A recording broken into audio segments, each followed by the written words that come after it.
Dis dan nou my geleentheid om vir daardie kamera te kyk en te sê baie welkom vir ons aanlyn diens. Ons is so bly jy het ingeskakel. Pastor Mark is welkom om vorentoe te kom. So ek hou daarvan om te sê Pastor Mark en Tannie Cora hier by Hallo Kerk is ons volwasse toesig. Hulle kyk dat ons nie droog maak nie, maar op 'n ernstige noot, ons waardes hier by Hallo Kerk is ons is lief vir die Here, ons is lief vir mense. Ons bring ons beste, ons lewe vrygewig en ons kies vreugde. Ek kan getuig dat Pastor Mark en Tannie Cora nie net daardie waardes ken nie, maar dat hulle dit leef met alles in hulle. Hulle verkondig die boodskap van Jesus nie net hier plaaslik in Centurion nie, maar letterlik reg oor die wêreld. So ons wil julle net celebrate vanoggend vir julle gehoorsaamheid, vir julle ja vir die Here en dankie vir die voorreg dat julle hier by ons kom kuier vanoggend. Ek wil jou uitnooi as jy gemaklik is om jou hand uit te steek, dan gaan ons net vir Pastor Mark bid voordat hy die woord bedien. Here, dankie vir Pastor Mark en Tannie Cora. Dankie vir hulle lewe, dankie vir die voorreg wat ons het om U deur hulle te kan beleef. Ons eer U vir die woord wat U op Pastor Mark se hart kom plaas het vanoggend, Here, en ons kom vra dat elkeen van ons harte oop en ontvanklik sal wees om dit te ontvang soos wat U dit vir ons harte bedoel vanoggend. Mag ons U stem hoor en U raak sien in elke woord van hierdie boodskap, Here, en mag die Heilige Gees saam met ons stap in die week vorentoe om dit te verteer en dit verder te vat. Ons eer U vir die voorreg om na U te kan luister vanoggend. Ons bid dit alles in Jesus naam en ons almal sê amen.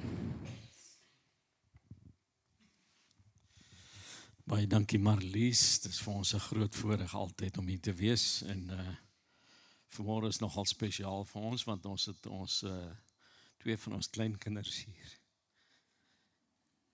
So dit is baie lekker. Maar pa is oor see en ma moet werk op 'n Sondag, so dit is vir ons lekker net om hier te wees. Nou wil ek sê in die afwesigheid van Eckhart en Ansel dat dit altyd vir ons 'n vreugde is om die woord hier te kan bedien. En ons vat dit nooit ligtelik nie. Dis 'n wonderlike geleentheid. Nou wil ek sê, was 'n bietjie cool vanmôre hier, kouer as by ons, want ek dink hier was 'n bietjie van 'n briesie hier. En ons het nogal 'n paar koue dae hierdie week beleef. En ek het nogal teruggedink, 44 jaar gelede, het Johannesburg met 'n sneeuskok wakker geskrik in September. En niemand het sneeu in die lente verwag nie. Ek dink is die laatste wat ons nog ooit sneeu gehad het in 'n jaar. En nie eers die weerbureau het gedink dit gaan sneeu nie. So hulle was weer verkeerd. En navorsing en tegnologie het natuurlik vandag, na 44 jaar, het die weervoorspelling meer akkuraat gemaak, maar dit is nog nie 'n perfekte wetenskap nie. En hier's my teorie oor wat aangaan in die weerkantoor. As hulle sê daar's 75% kans vir reën, beteken daar 4 ouens wat daar werk en 3 dink dit gaan reën. So, in die omgangstaal noem ons hierdie meteoroloë, noem ons weerprofete, maar ek dink baie keer is hulle sigbaarheid swak in die mis. Nou, ek dink kennis van wat in die toekoms gaan plaasvind, kan ons natuurlik help om beter te beplan. As ons weet min of meer wat die weer gaan doen. En so ek het waardering selfs vir hierdie gebroke of gebrekkige weervoorspellings. En daar's ander mense ook wat hulle lewe uit voorspellings uitmaak. En ek praat nie van fortuinvertellers nie. Ek praat hier van mense soos aktuarisse wat toekomsberekeninge maak aangaande risiko en onsekerheid ensovoorts. En miskien is daar ander voorspellingsvelde waar dit 'n bietjie minder noukeurig en betroubaar is. Daar's 'n Engelse woord vir hierdie ouens. Hulle noem hulle futurists of partymal futurologists. Hulle veronderstel om toekomskundiges of toekomsdeskundiges te wees. Ek dink aan ekonomiese voorspellers, marktendensnavorsers en koöperatiewe strateë, selfs politieke ontleeders wat toekomsprojeksies doen ensovoorts. Nou wil ek sê, behalwe nou die fortuin vertel is wat ek genoem het, hierdie beroepe kan behulpsaam wees vir ons, maar die feit is dit, die toekoms bly altyd onseker. En dis hoekom dit so belangrik is, dat ons 'n onsekere toekoms aan 'n betroubare God sal vertrou. En dit is my altyd interessant om te sien dat mense so hou van toekomsvoorspellings. En ek gewonder, hoekom is dit so gewild? En ons weet, hierdie week was daar vele video's wat viraal gegaan het, soos 'n veldbrand versprei het op sosiale media. En dit het gegaan oor toekomsgebeure. En as jy nie weet waarvan ek praat nie, op watter planeet bly jy? Maar hier soos wat ek reg aan die begin vir ons wil sê, as ons alles oor die toekoms geweet het, dan beteken dit ons het nie geloof nodig nie. En ons het nie hoop nodig nie. En hier's die boodskap van die Bybel. Die regverdige sal uit die geloof lewe, nie uit om alles te weet nie. En dis die belangrikste. As ons onsself gelowiges noem, dan beteken dit ons leef in geloof, nie deur dit wat ons sien nie. So, wat sê die Bybel oor toekomsvoorspelling? Is daar 'n plek vir profeseë en vir profete in die kerk? Ja, daar is, beslis. Nie net in die Ou Testament nie, maar ook in die Nuwe Testament. Maar die Bybel waarsku ook, en ek wens ek kon in groter detail ingaan, maar ons het nie die tyd daarvoor nie. Die Bybel waarsku ook baie ernstig teen valse profete en onjuiste profesieë. En ek het nogal toe ek my voorbereiding vir die boodskap gedoen het, 'n titel gekry wat iets wat prikkelend is. En as ek 'n titel kan gee vir my boodskap, dan is dit profeties of pateties. En ek wil ware profesie kontrasteer met vals profesie. En miskien moet ek daai woord pateties verduidelik. Is interessant dat die woord kom van 'n Griekse woord pathetikos.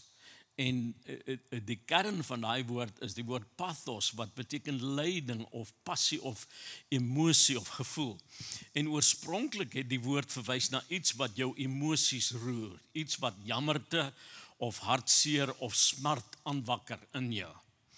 En later het die woord pateties 'n meer formele betekenis gekry, dis op 'n tromp op manier gebruik om die volgende te beskryf. Iets of iemand wat so sleg is, so swak is of so nutteloos dat dit eintlik belaglik is. En dat dit nog steeds emosies, maar emosies van ergerlikheid en kwaadheid en irritasie of frustrasie kan veroorsaak. Nou interessant ook, daar's 'n verwante woord wat in die mediese bedryf gebruik word, patogenies. Kom van dieselfde stamwoord af. En daai woord letterlik in die Grieks beteken om lyding te veroorsaak. En in mediese terme om dit wat siekte aanbring. En ek wil sê dis eintlik so tragies dat party van die sogenaamde profeseë lyding veroorsaak vir mense en allerlei verkeerde emosies opwek. So, wat ek eintlik wil sê, sommige profetiese woorde is pateties.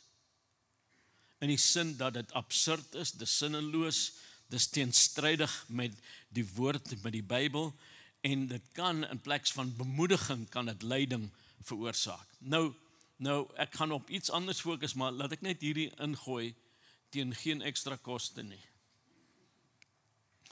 Ek moet dit noem, alle gelowiges, as jy vervul is met die Heilige Gees, elke gelowige kan profeteer. Maar dit maak nie ons almal profete nie. En dis moet ons verstaan, daar's 'n verskil tussen die gawe van profesie en die roeping van 'n profeet. Nou, een van die grootste misverstande of wanopvattings oor profete en profeseë vandag is dat die bediening van 'n Ou Testamentiese profeet en 'n Nuwe Testamentiese profeet presies dieselfde is, en dit is nie. En ek wens ek het meer tyd gehad, maar dis hoekom ons Hello Truth het, die Bybelskool, jy kan daar inskakel, jy kan meer leer daaroor. So my fokus vandag gaan wees op lering, en lering oor ware profesie. En natuurlik gaan ons vals profesie dan ook blootstel. Maar ek wil vir ons fokus op die verskille tussen Ou Testamentiese profesie en Nuwe Testamentiese profesie.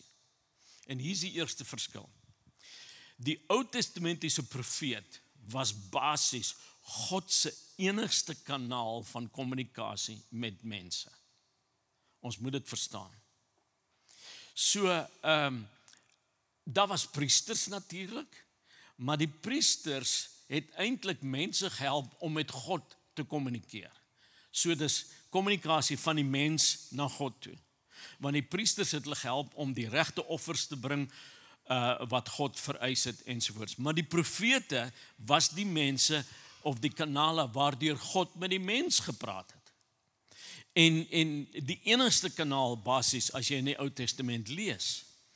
En in een van die boeke van die Ou Testament is daar baie interessante stukkie geskiedenis opgeteken. Kom ek vir jou die agtergrond skets. Saul, voor hy koning was, hy was nog in sy pa se huis, en sy pa se donkies raak weg. En dis 'n hele span wat saam met Saul na die donkies gaan soek. Hulle kry nie die donkies nie. En iemand in Saul se span mense sê, hoekom gaan ons nie na die siener toe nie?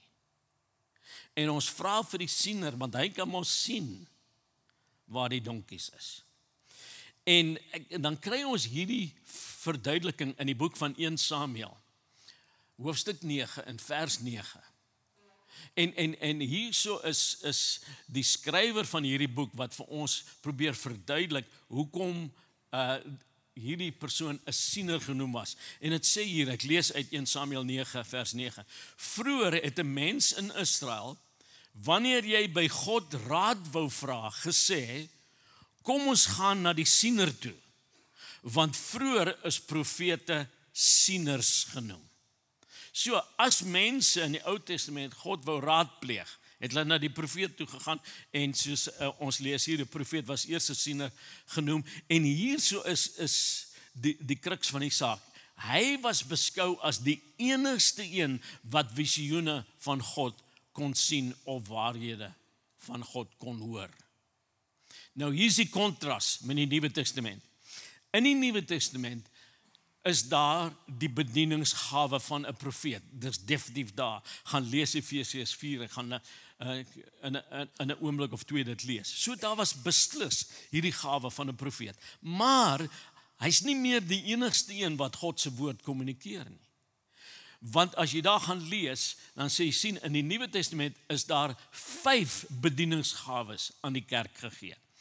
En die profeet is maar een van die 5voudige bedieningsgawes. Kom ek vir ons lees uit Efesiërs 4 verse 11 en 12. Dit is die gawes wat hy gegee het, is Jesus Christus wat dit aan die kerk gegee het. Apostels nommer 1, profete, evangeliste, herders en leraars. Apostels, mense wat uitgestuur word, basies mense wat pionierswerk doen daar buitekant, profete, evangeliste, die wat spesifiek mense tot bekering roep, herders of pastore soos ons hulle vandag noem, en dan leraars. 5 bedieningsgawes. En dan sê vers 12 dat Jesus se doel daarmee was om die gelowiges toe te rus vir hulle diens en vir die opbou van die liggaam van Christus. So in die Nuwe Testament is daar nie net meer een kanaal nie. Daar is verskeie maniere en verskeie mense met verskillende gawes wat God gebruik sodat mense van God kan hoor. Nou wil ek sê, en weer eens, ek sê dit met 'n hartseer, daar sommige kantige moderne sieners wat sê dat God vir hulle dinge wys wat hy vir niemand anders wys nie. As jy op so 'n persoon afkom, asseblief, wees baie versigtig. As iemand sê ek het 'n unieke bediening wat niemand nog ooit gehad het nie, of ek het 'n openbaring wat niemand nog ooit gehad het nie, asseblief, draai onmiddellik weg, want daar is niks niets nie. En wees versigtig vir die tipe goed. En so party van hierdie sogenaamde profete glo dat hulle verhef is bo die ander bedienaars van die woord, en hulle glo dat hulle profetiese woord swaarder weeg as enigiets anders. Nou wil ek net dit ook byvoeg. Dis hoekom dit belangrik is dat enige iemand, of jy 'n profeet of 'n evangelis of 'n leraar is, jy moet deel van 'n lokale gemeente wees. Want in 'n lokale gemeente is daar verantwoording en jy moet aanspreeklik wees vir iemand. Ek en Cora is deel van 'n lokale gemeente. En ek sê dit spottenderwys, ons sê altyd ons is die slegste lidmaat in daai gemeente, want ons is omtrent nooit daar nie. Maar dis met toestemming van ons herder, want hy glo in ons gawe. En hy weet dat ons is mense maar ons is nog verantwoordelik en aanspreeklik. En daar is baie sogenaamde profete wat nie aanspreeklik is teenoor enige iemand. En dit is die Nuwe Testamentiese boodskap. Hier's 'n tweede verskil. Die Ou Testamentiese profeet was God se spreekbuis, God se woordvoerder. Mense het van God gehoor deur die profeet en in 'n sin was hulle afhanklik van die profeet. En luister wat sê die skrywer van die Hebreërs as hy sy boek begin in die eerste 2 verse van die eerste hoofstuk. Hy sê in die ou tyd, dis Ou Testament, het God baie keer en op baie maniere met ons voorvaders gepraat deur die profete. Maar in hierdie eindtyd het hy met ons gepraat deur sy seun. So wat is die klem in die Nuwe Testament? In die Nuwe Testamentiese era is Jesus die woord van God. Hy is die woord wat vlees geword het. Johannes 1 vers 1, in die begin was die woord daar en die woord was by God en die woord was self God. En dan vers 14, die woord het mens geword en onder ons kom woon en ons het sy heerlikheid gesien, die heerlikheid wat hy as enigste seun van die Vader het, vol genade en waarheid. So wat is die fokus in die Nuwe Testament? Moet ons afhanklik wees van 'n profeet? Moet ons afhanklik wees van 'n herder of 'n leraar of enige van die vyfvoudige bediening? Nee. God wil hê jou afhanklikheid moet van hom af wees. Jy moet op hom vertrou. Jou verhouding moet met Jesus wees. Jy hoef nie van God te hoor deur 'n profeet nie. En moenie my misverstaan nie. God kan profesie gebruik. Hy kan die profeet gebruik. Maar dis sy prerogatief. Asseblief, moenie agter profete aanhardloop nie. Kan ek dit baie reguit sê? Grow up. Jy moet geestelik groei en jy moet van God begin hoor. Dis hoekom jy moenie net hier met 'n lepel gevoer word van die kansel af nie. Jy moet 'n ernstige student van die woord van die Here word. Dis hoekom ek so passievol is oor die woord en oor Bybelskool en oor die goed. Dit is so belangrik vir ons om van God self te hoor, sodat daar nie 'n afhanklikheid by ons gekweek word.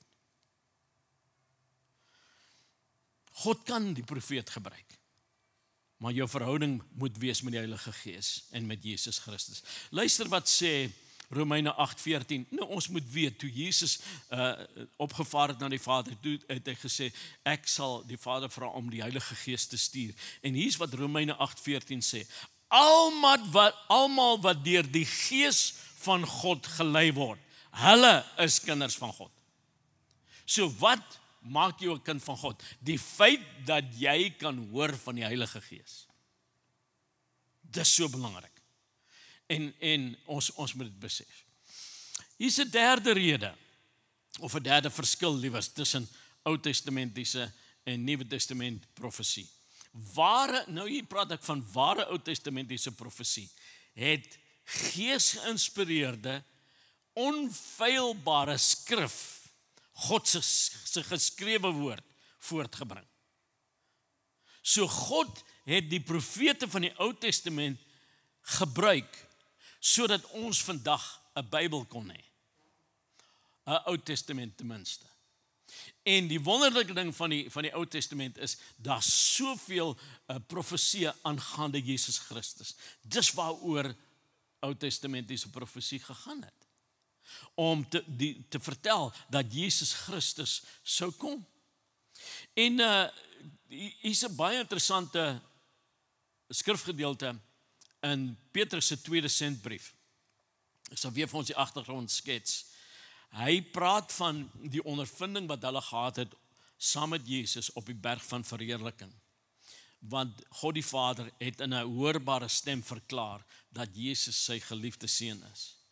Wat 'n wonderlike, bonatuurlike manifestasie. Maar Petrus dui daarop baie duidelik dat hierdie bonatuurlike verskynsel 'n bevestiging is van Ou Testament profesie. Luister wat sê hy, 2 Petrus 1 van vers 19 af. Hierdie gebeure daar op die berg het elke woord wat die profete in die Bybel sê nog sterker vir ons bevestig.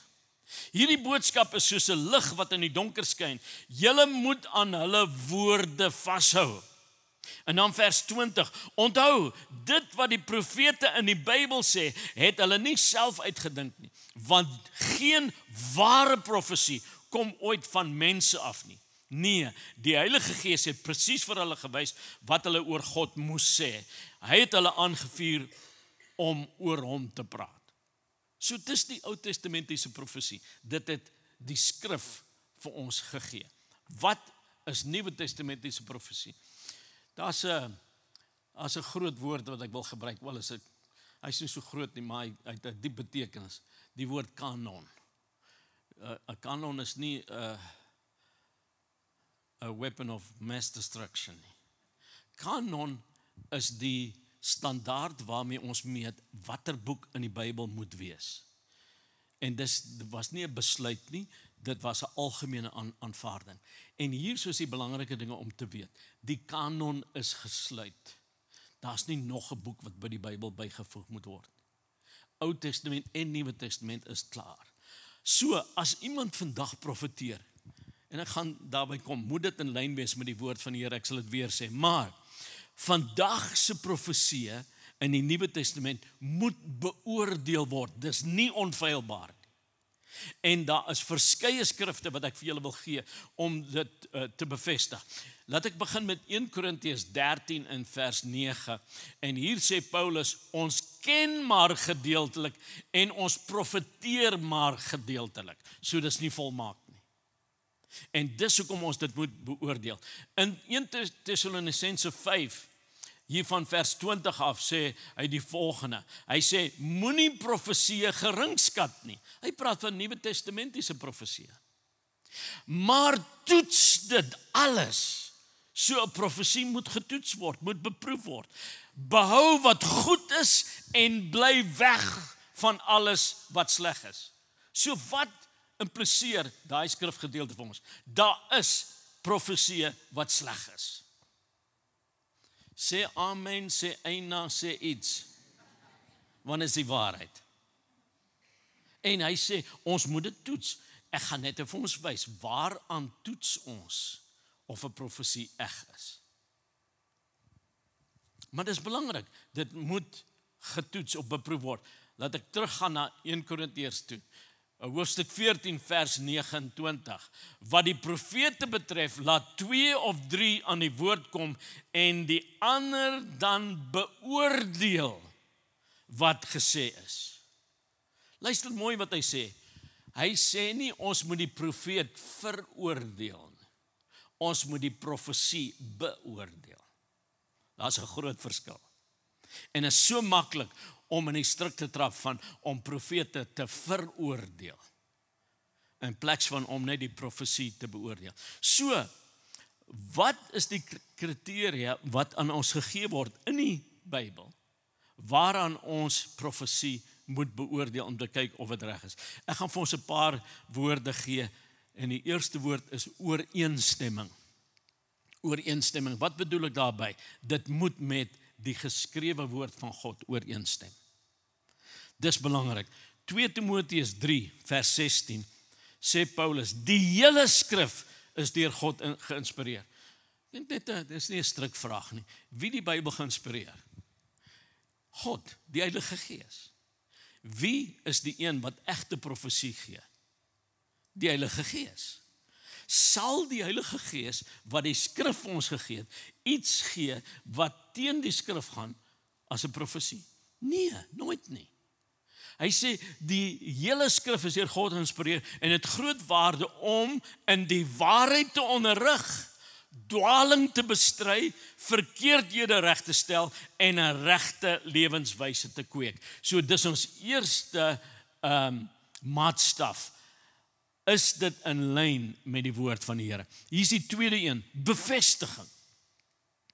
En ek dink dis waar ons misvat baie keer in die kerk.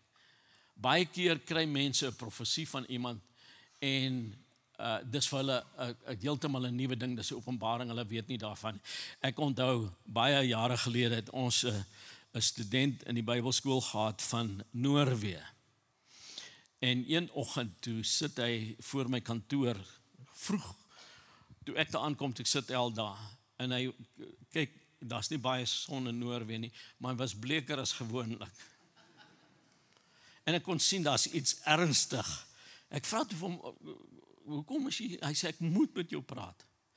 En ek nooi in my kantoor en ek sê vir hom, wat is die probleem?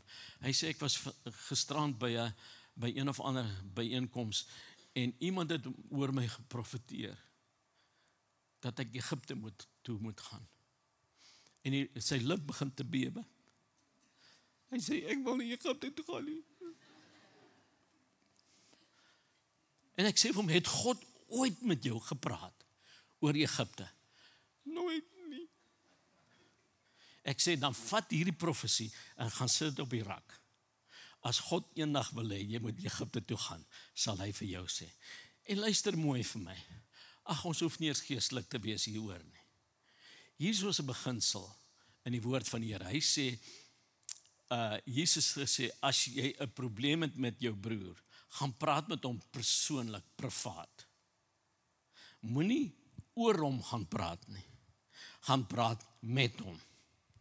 En hier is my vraag.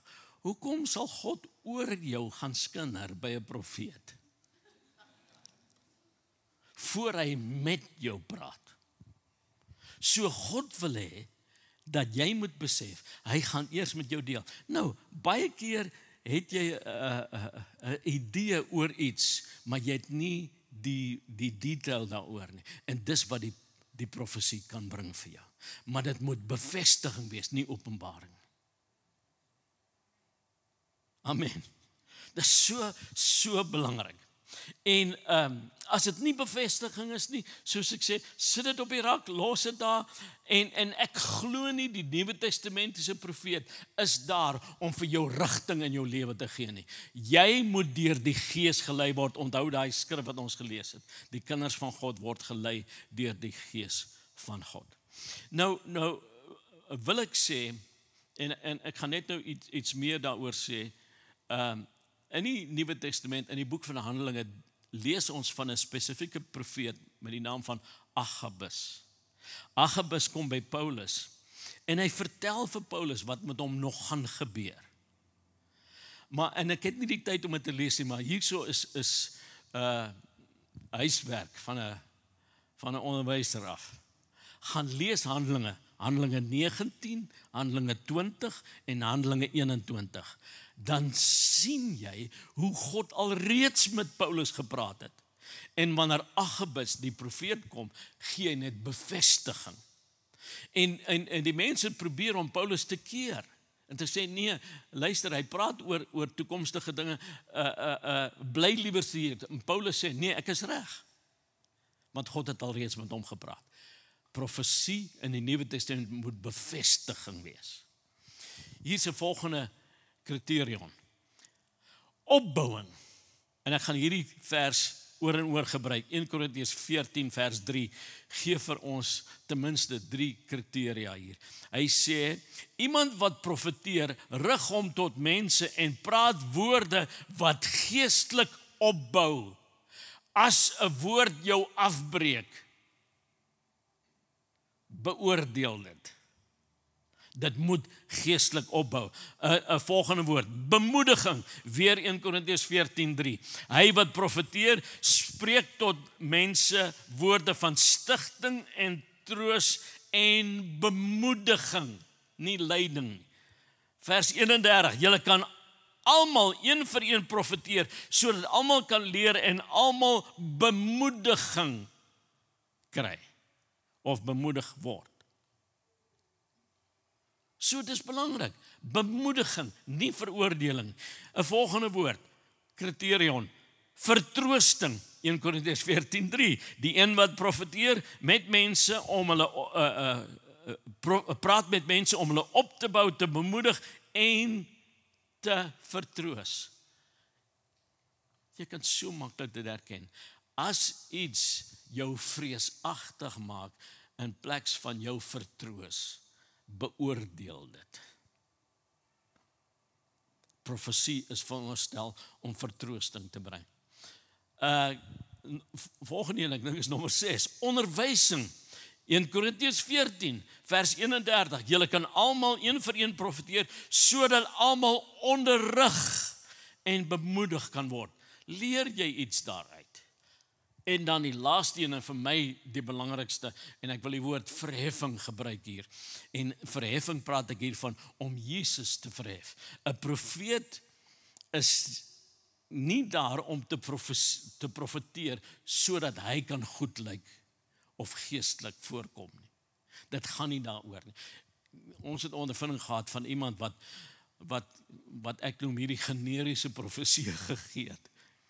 Hy sê hierdie week gaan daar rook en vuur wees. En dan is daar 'n vulkaanontploffing iewers in IJsland. En dan kom hy die volgende keer en hy sê, het ek nie geprofeteer nie. So dit was om hom goed te laat lyk. Maar dit het niemand gehelp om met die vulkaan te deel nie. Dit gaan nie oor die profeet nie. Dit gaan oor Jesus Christus. In die boek van Openbaring lees ons 'n engel wat aan Johannes profetiese woorde gebring het. Maar hierdie engel, en tussen hakies die woord engel beteken boodskapper, het seker gemaak dat Jesus aanbid moet word en nie die boodskapper nie. Luister na Openbaring 19 vers 10. Die engel het toe vir my gesê, die woorde wat van God afkom is betroubaar. Toe het ek voor sy voete neergeval om hom te aanbid. Hy sê egter vir my, oppas, moenie, ek is net jou medediensknegt en van al jou medegelowiges wat getuienis van hulle geloof in Jesus gelewer het. Buig neer in aanbidding voor God. En dan hierdie woorde, die kern van die profesie is inderdaad om van Jesus te getuig. Dis waaroor profesie gaan. Om van Jesus te getuig, om Jesus te verheerlik, om hom te verhef, nie die verhoging van die profeet nie.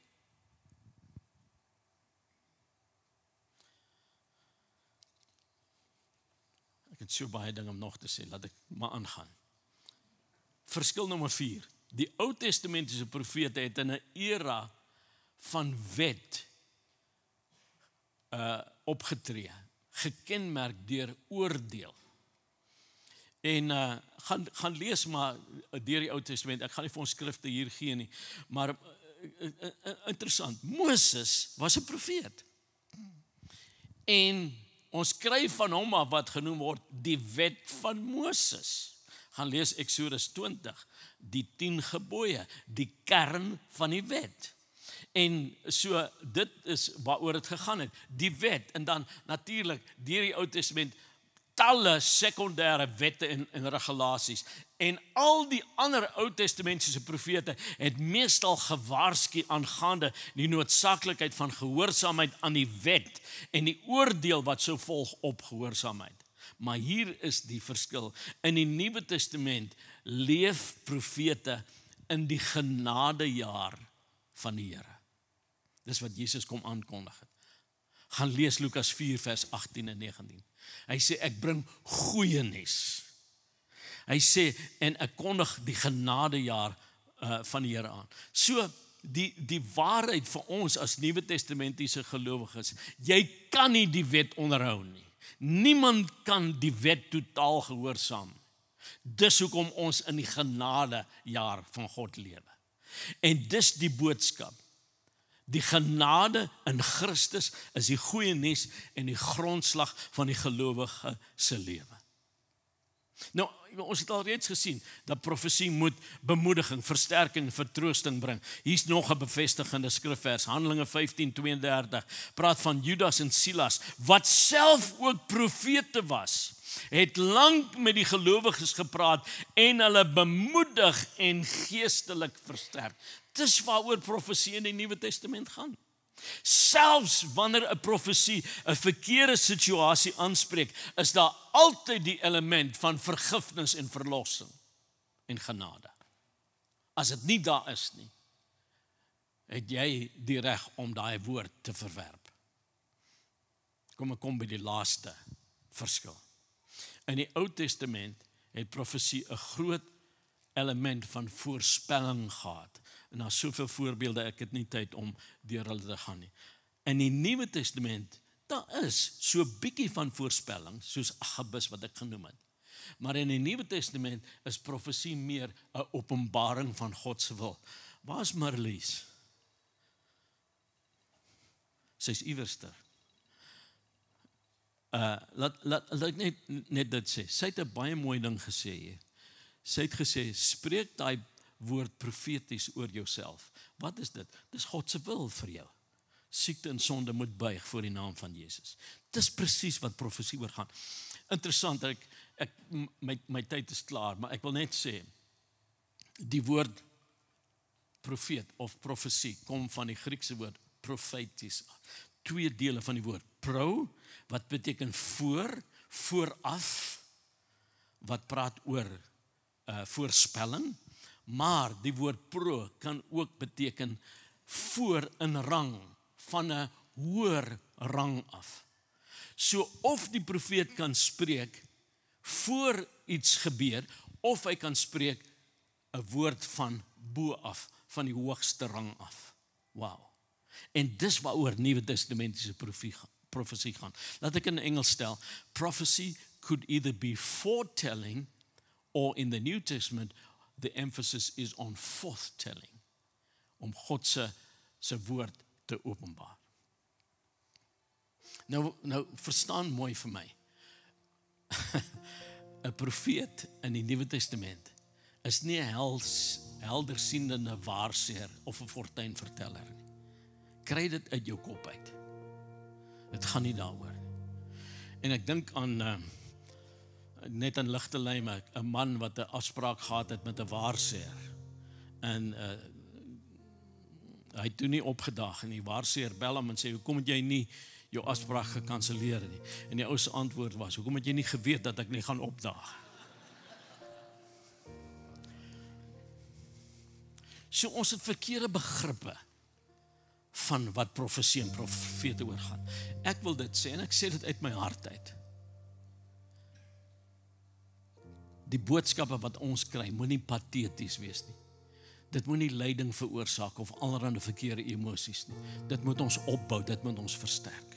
En ek begeer dat ons die werking van die Nuwe Testamentiese profeet en profesie in die kerk sal sien, sodat Jesus Christus verheerlik kan word en gelowiges versterk kan word. Nou wil ek net sê, en ek gaan 'n paar minute vat, is dit okay? Ek het toestemming. Het was nie net 'n koue week hierdie week nie. Daar was warm debatte op sosiale media. Ons weet daarvan. En ek wil net 'n paar dinge doen om reg te stel. Daar's 'n verwagting geskep dat Jesus hierdie week sou terugkom na die aarde toe. Ek glo in die wederkoms van Jesus. Hy gaan terugkom. Maar ek glo nie in raaiwerk oor datums nie. Want dit is teen die skrif. Ons weet dat Jesus het gesê dat niemand weet van daardie dag en daardie uur nie. Hy het oor eindtye gepraat, wat dit ook al van gepraat het. In Handelinge 1, toe Jesus sou opvaar, toe sê sy disippels, hulle vra hom weer oor toekomsgebeure uit. Gaan u Israel herstel? En Jesus sê hierdie woorde vir hulle, gaan lees dit gerus, daar in Handelinge hoofstuk 1. In vers 7 sê, dis nie vir julle om die tye en spesifieke geleenthede te ken, wat die Vader in sy eie mag bepaal het. Kan ek het sê, Jesus het dit so mooi gestel, maar hy het eintlik gesê, dis nie jou besigheid nie. Hou jou neus uit dit. En wat sê hy vir hulle? Gaan lees die volgende vers. Fokus op wat jy nou moet doen. Julle sal krag ontvang wanneer die Heilige Gees oor julle kom.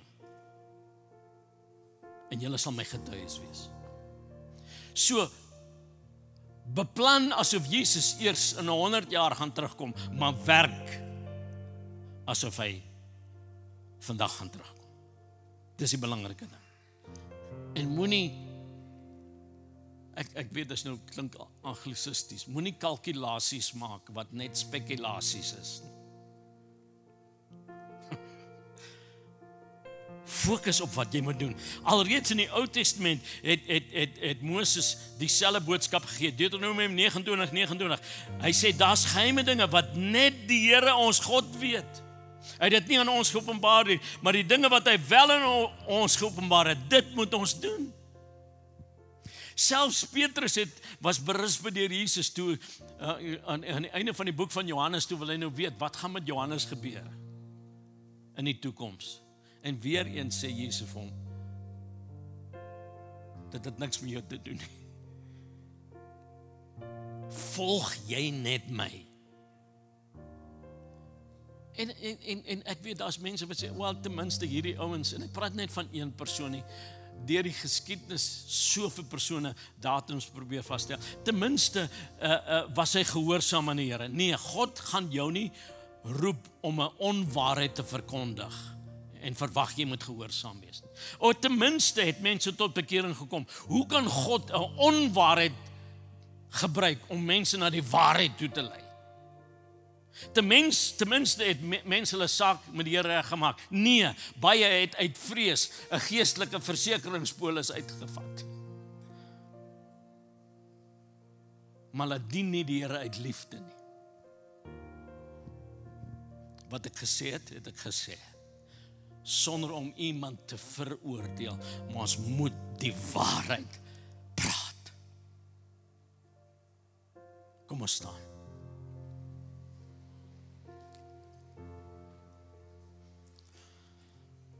Interessant, wanneer Paulus skryf in 1 Tessalonisense 4 oor die eindtye en die wederkoms van Jesus Christus. En hy skryf daaroor en dan sê hy hierdie woorde. En gaan lees dit. Hy sê, bemoedig mekaar met hierdie woorde. As enige iemand vir jou oor die eindtye praat en dit maak jou bang en vreesagtig, los dit. Dis 'n woord van bemoediging. Dis ons verlossing wat vir ons wag. Amen. Vader, dankie vir die woord wat so duidelik met ons praat. En dankie dat ons kan sien vanmôre wat ware profesie oorgaan. Dat u wil aan ons wil openbaar. Nie net aangaande die toekoms nie, maar aangaande die nou. En help ons om ons aandag nie te vestig op dinge wat ons verward maak nie, maar dat ons sal fokus op dit wat ons weet ons moet nou doen. Ons moet u volg, ons moet u getuies wees, ons moet u disippels wees. En ek dank u dat ons hierdie dinge uit daai perspektief sal sien. En Here, baie dankie dat ons ook kan bid vir mense wat hier is en wat aanlyn is, wat miskien onsekerheid oor die toekoms, hulle ewige toekoms het. En dat ons nou hierdie gebed kan bid. En ek wil hê ons moet dit almal hardop bid, namens iemand wat dit dalk vir die eerste keer bid. Sê agter my aan, Hemelse Vader, ek kom na U toe, net soos ek is. Ek bely dat ek 'n sondaar is, en dat ek 'n verlosser nodig het. Jesus, ek neem U aan, as my persoonlike saligmaker. U het in my plek gesterf, en opgestaan uit die dood, sodat ek die gawe van die ewige lewe kon ontvang. Ek ontvang dit uit geloof, deur genade, is ek nou 'n kind van God. En ek dank U daarvoor, in Jesus se naam. Amen, amen.